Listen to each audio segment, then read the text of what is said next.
Hey there. So there are a couple of mistakes that people can kind of consistently make here that actually cause their ex to pull back and pull away. Now, many times these people are thinking that they're doing the right things and thinking that they're actually paying attention to what matters the most, but really they're doing more harm than good.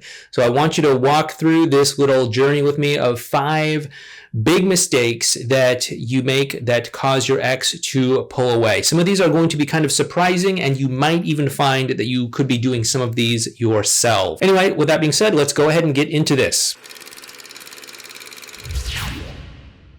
Okay, so the first mistake is playing mind games, playing hard to get, all that sort of stuff. Again, I understand that there's some people out there that are listening to some coaches and things. They're saying like, hey, you got to play mind games. You got to make them want what they can't have and all that sort of stuff.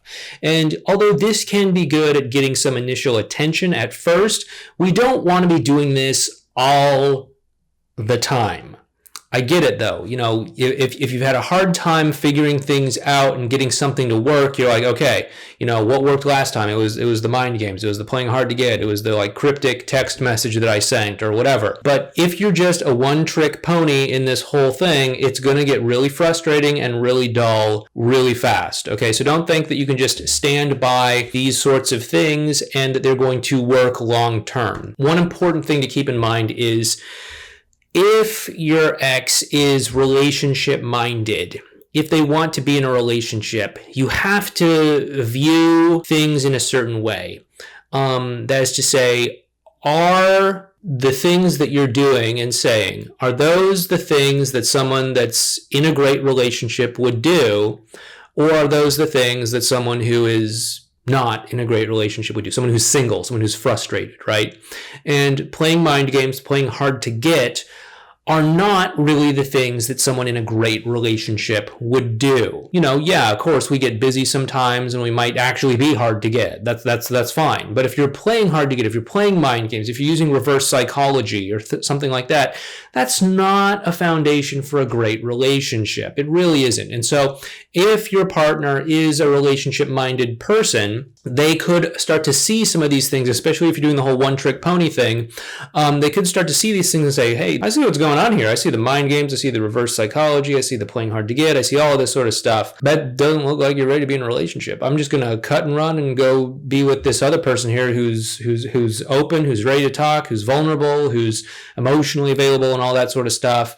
And I'm going to be in a relationship with them. So you want to be careful about some of this stuff. Some of this can have a little bit of benefit, although in my opinion it's not worth the effort, but it can have a little bit of benefit if you use it very sparingly. But just don't think that it's like, okay, it worked once, so I just got to keep using it. Okay, you're just going to get yourself into trouble that way. The second big mistake that a lot of people make, okay, let's just get it out of the way. Obvious stuff. Begging, pleading, apologizing a million times, etc. I get it. It's easy to be in this sort of place when you're in damage control mode. I get it. I've been there. I've been in damage control mode. I've made all these mistakes. I've done all of it.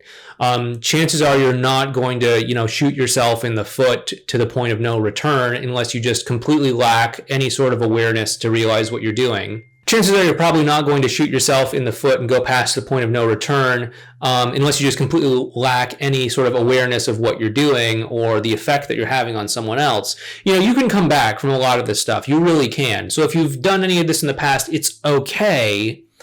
Just recognize that the begging, the pleading, the apologizing a million times, the texting a million times, it's not going to help you. Most people probably figured that all out by this point in time. If it did, hey, this whole getting back together thing would be way easy. But the fact that a lot of people at least go through that phase and come out the other side recognizing it's not the best thing in the world, it's a common mistake. It is. But again, the opposite side of that pendulum isn't to play mind games. Okay.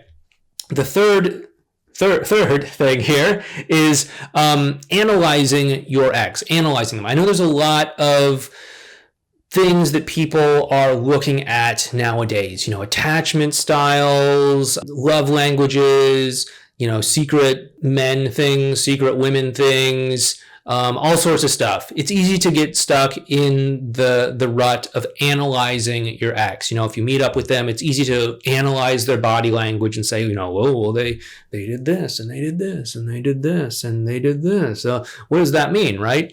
But it's not going to help you. It's actually going to cause more of a division between the two of you. Why? Because you're not being present with them. You're not in the present moment with them. And when you're not in the present moment with them, you're not going to be able to connect with them as much on an emotional level. And as we've said before on this channel so many times, the emotional connection is the most important thing that you can focus on. If you're tuning out of that and making something like attachment theory bigger than the emotional connection, you're going to have a rough time. You really are. I don't want you to be sort of distancing yourself from them, analyzing them, playing armchair psychologist or whatever, and saying like, oh, well, I'm seeing this attachment style here. I knew you were emotionally unavailable and like a jerk or something like that. I mean, I had a rant a while back on attachment theory, and sure, maybe it can be a valuable tool for self-exploration and learning about yourself, but it's not a very valuable tool for analyzing the other person and saying like, oh, you're an avoidant, that means that you hate all feelings and everything like that, or like it doesn't really give you anything powerful to do.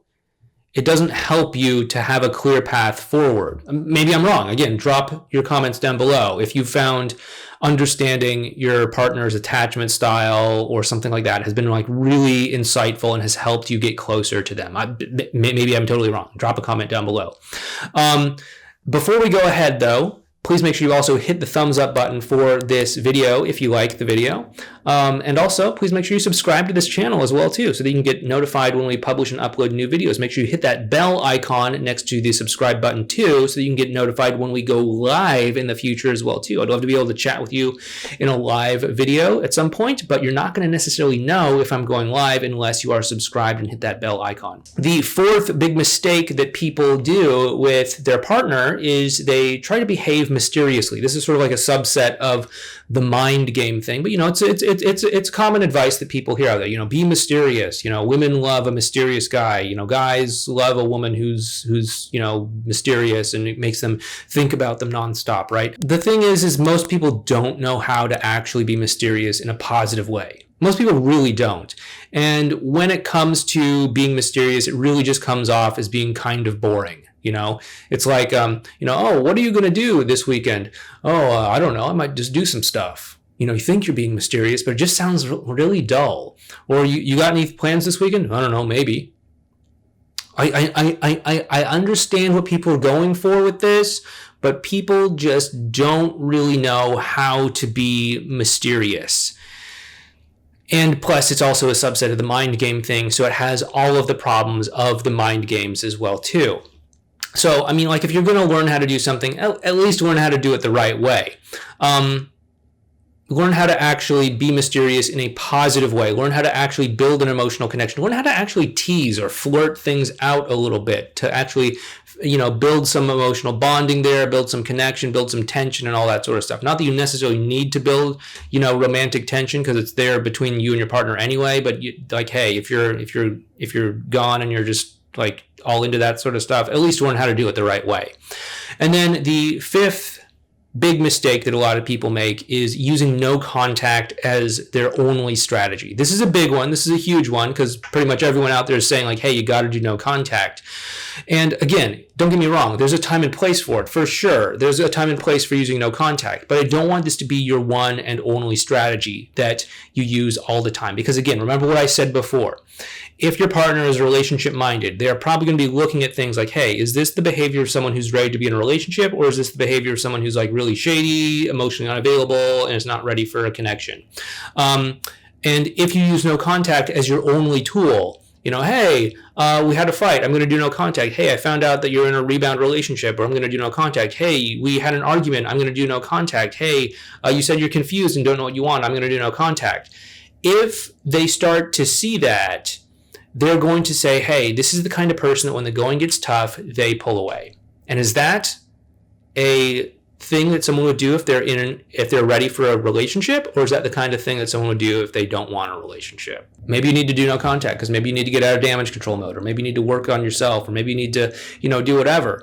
But don't use it as your one and only strategy. That's why we talk about so many other things on this channel, like, advanced relational skills and all that sort of stuff.